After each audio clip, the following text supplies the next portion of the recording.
The right question can awaken what answers never could. That's the thing about life. We're trained to seek answers, to find solutions, to fix what's broken. From childhood, we're told to look for the right answer. Study hard, memorize facts, repeat what you've been told. But no one really teaches us the power of asking the right question. Not the easy questions, not the surface-level ones, but the ones that cut straight through the noise and pierce the core of who you are. Those are the questions that don't just shake you, they wake you. Because the truth is, we can live for years carrying beliefs we never examined, making decisions based on patterns we inherited, chasing goals that were never ours to begin with. And in the middle of all that noise, we become disconnected from our truth. We convince ourselves that we're okay because we have answers. But are they the right answers or just borrowed truths? There's a moment in every journey when the answers stop working. When nothing you've been told seems to make sense anymore. When you've followed all the steps, done all the right things, checked every box, and still something feels missing. That's when a question finds you. It doesn't always come from a mentor or a book or a therapist. Sometimes it comes in the silence. Sometimes it comes at 2 a.m. when your chest feels heavy and you can't explain why. Sometimes it's a whisper inside that simply says, "Is this all there is?" And in that moment, your soul leans forward, because it's not the answer that brings clarity, it's the courage to ask. Think about it. How many times have you said yes when your heart was screaming no? How many times have you smiled through the pain just to keep peace? How many roles have you played just to be accepted? All of that starts to unravel the moment you ask, "Why am I doing this?" One honest question, and suddenly the mask feels heavy. One honest question, and the relationship you've been clinging to feels more like survival than love. One honest question, and you realize your job, your friendships, your lifestyle, they were all built to please others. That question doesn't destroy you, it reveals you, and in that revelation there is power, because awakening isn't about having everything figured out. It's about being willing to unlearn, to strip away what doesn't serve you anymore, and that can't happen until you interrupt the autopilot. Until you challenge the answers you've been fed with a question that comes from your own soul. That's when things begin to shift. Not always comfortably, not always cleanly, but deeply. A real question doesn't give you closure, it cracks open a door. It invites you to step into the unknown with your own voice, your own truth, your own definition of who you are. Most people live answers they never chose because they never asked the right question. From the moment we begin to understand the world, we are handed a blueprint. A list of answers wrapped in expectations. This is who you are. This is what you should want. This is how you behave. This is success. And before we even know how to form our own thoughts, we are already building a life on foundations we didn't lay. We go to school, follow rules, choose careers, pursue relationships, all guided by the answers someone else gave us. Not out of rebellion, but because we never paused long enough to ask ourselves if those answers actually belonged to us. It's not always obvious. Sometimes the borrowed answers feel safe. They come from people we love, people we admire, people we trust. They are given with good intentions, but intention does not equal truth, and just because someone loves you doesn't mean they know your path. So we internalize what they say, we absorb the shoulds and musts until they become second nature. We chase stability instead of passion, acceptance instead of authenticity, comfort instead of purpose. And one day we wake up in a life that looks complete on the outside, but feels hollow on the inside. That's the cost of not asking, of living by default, of accepting answers that were never questioned. Because when we fail to ask the right questions, who am I? What do I value? What does happiness mean to me? We give up the right to shape our own lives. We become characters in someone else's script, and the tragedy is we don't even realize it until something breaks. Until the pressure of pretending becomes heavier than the fear of truth, until life forces us to face the gap between what we do and who we are. But there is something sacred about the moment you begin to question. It's subtle at first, a whisper, a tug in the chest, a quiet dissatisfaction. Then it grows louder, and once you start asking, truly asking, you can't go back. The lies unravel. The borrowed dreams lose their shine, and the truth, as terrifying as it is, begins to breathe again. You realize you're allowed to choose differently, that you don't have to become what others expect, that your life is yours to define. The power isn't in having all the right answers. The power is in reclaiming the right to ask, to go beneath the surface, to challenge the scripts you were given, to disrupt the cycle, because the moment you ask a real question, you awaken something deeper than knowledge. You awaken awareness. And awareness is the birthplace of freedom, freedom to say no to what doesn't feel right, freedom to walk away from what no longer aligns, freedom to build a life that fits your soul, not just your resume, freedom to become who you were before the world told you who to be. One honest question can disrupt years of emotional numbness. We spend so much of our lives surviving, getting through the day, getting through the week, smiling when we don't feel like it, saying we're fine when we're actually drowning. We call it being strong, being responsible, being mature, but often it's just emotional shutdown. We learn to disconnect from ourselves because feeling everything feels like too much. So we build walls, we go silent, we stay busy, we numb.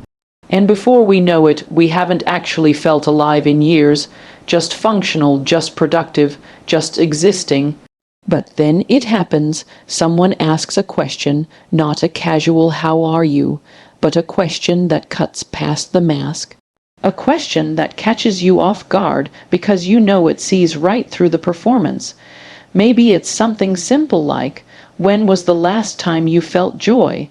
Or is this really what you want? And suddenly, there's a pause inside you, a crack in the autopilot. You want to answer quickly, brush it off, change the subject, but something inside you can't, because that question found a part of you that's been asleep. That question went beneath the surface and touched something sacred. Years of coping can be undone in a moment of awareness. Not because you found a solution, but because you finally allowed yourself to feel again. That's the thing about numbness. It's not absence, it's avoidance. The pain is still there, the longing, the grief, the confusion, the anger. It's all there, under the surface, waiting for permission to speak. And the right question can be the doorway that gives it a voice, not to drown in it, but to finally face it. To finally say, yes, this hurts. Yes, I'm tired. Yes, I've been pretending. Yes, I've been holding it all together for so long, I forgot how to fall apart. But in that moment, the falling apart is actually falling back into yourself. You don't need to fix everything in that second. You don't need to solve it all. What matters is that you're finally present with what's real. The question did something powerful. It broke the silence. And in that break, something begins to breathe, something starts to thaw. You remember that you have a heart, that you have needs, that you're allowed to feel, to question, to want more. This is why one honest question can be more powerful than 100 affirmations, because it's not trying to comfort you, it's trying to awaken you. It's not giving you permission to avoid, it's calling you to confront. And sometimes that's the most loving thing someone can do for you. Ask the question no one else dares to ask. Ask the question you were too afraid to ask yourself, because once the question is out there, the numbness has no place to hide. And the moment you start feeling again, you start living again, not perfectly, not painlessly, but honestly. And in honesty, there is healing. Real transformation begins when you stop fearing the truth a question might reveal. We don't avoid questions because we don't know the answers. We avoid them because deep down we already do. And the knowing terrifies us because the truth, once it's faced, asks for change, and change means loss. Loss of comfort, loss of control, sometimes even loss of identity, so we avoid the questions that matter most. We distract ourselves, we stay busy, we create noise, because silence can be dangerous when you know it might echo back something you're not ready to hear. But the thing about transformation is, it doesn't begin when everything feels safe. It begins when something inside you refuses to stay asleep. When the cost of pretending becomes too heavy, when the image you've built starts to feel like a cage instead of a home. And that's when a question finds you. Maybe it's quiet, maybe it's sudden, maybe it's been knocking for years. But when you finally let it in, when you stop fearing what it might show you, that's when the shift begins. Because the truth is never the enemy, fear is. We fear that the truth will ruin what we've built, that it will make us walk away from things we've spent years holding together, that it will separate us from people we love, and maybe it will, but what if the truth doesn't destroy you? What if it frees you? What if the life you're afraid to lose was never yours to begin with? What if you've been living someone else's version of happiness? What if the things you're clinging to are the very things keeping you small? As long as you fear the truth, you stay stuck in the loop. You keep making the same choices, drawing the same boundaries, repeating the same pain. But when you lean in, when you stop running from the question, you begin to reclaim your life. You begin to see where you've betrayed yourself in the name of belonging, where you've silenced your voice to be loved, where you've accepted less because you were too scared to ask for more, and in that clarity, transformation becomes possible.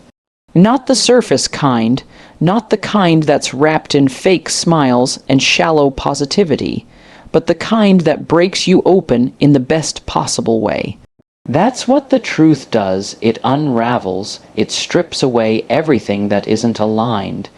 It holds up a mirror and says, this is who you've been, and this is who you're meant to become. But you only get there when you stop hiding from the question, when you stop pretending you don't know what's wrong, when you sit with the discomfort and allow it to speak, because real growth doesn't come from avoiding what hurts. It comes from facing it with courage, from choosing to see even when it's hard, from understanding that your healing lives on the other side of the truth you've been too afraid to name. Choosing yourself often starts with questioning who you've been told to be. From the very beginning, most of us are taught to fit in before we're ever encouraged to stand out. We're praised for obedience, not for authenticity. We're told how to sit, how to talk, how to behave, how to dream. We're rewarded for making others comfortable, even when it costs us parts of ourselves. And little by little, we start shrinking to fit into spaces we were never meant for. We perform the version of ourselves that's easiest for others to accept, and in the process, we forget who we really are underneath it all. But deep inside, something always remembers. Even when you're buried under years of expectations and roles you didn't choose, a quiet part of you never forgets the truth. And that truth doesn't scream, it whispers. It asks questions when you least expect it. What if this isn't me? What if I've only been doing what they wanted me to do? What would happen if I finally chose myself? And those questions, once they arrive, they don't go away. Because something inside you knows it's time to stop performing, time to stop editing your truth to be more digestible, time to stop confusing self-abandonment with love. Choosing yourself doesn't always look radical from the outside. Sometimes it's just a pause, a refusal, a boundary, a small but bold decision to say, this doesn't feel right for me. And often, that decision feels terrifying, not because it's wrong, but because it's unfamiliar. You've been trained to betray your own needs in order to be accepted. You've been conditioned to silence your intuition in order to avoid conflict. So when you start choosing yourself, it feels like you're breaking rules, but really, you're just breaking free. And that freedom begins the moment you question the identity that was handed to you. The moment you stop asking, who do they want me to be? And start asking, who am I when I'm not trying to please anyone? That's where the shift begins. That's where healing begins. Because you can't live your truth if you're still living their version of your life. You can't become your fullest self if you're still trapped in the story someone else wrote for you. And the courage to change that story starts with one question. One brave, quiet, powerful question that interrupts the lie you've been living and makes space for something real.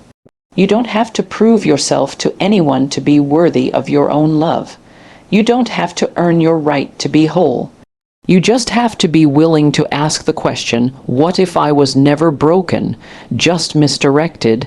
And when that question lands, it invites a different way of being. One that's rooted in truth, one that honors who you've always been beneath the noise. One that gives you permission to come home to yourself, even if you have to walk away from everything that made you forget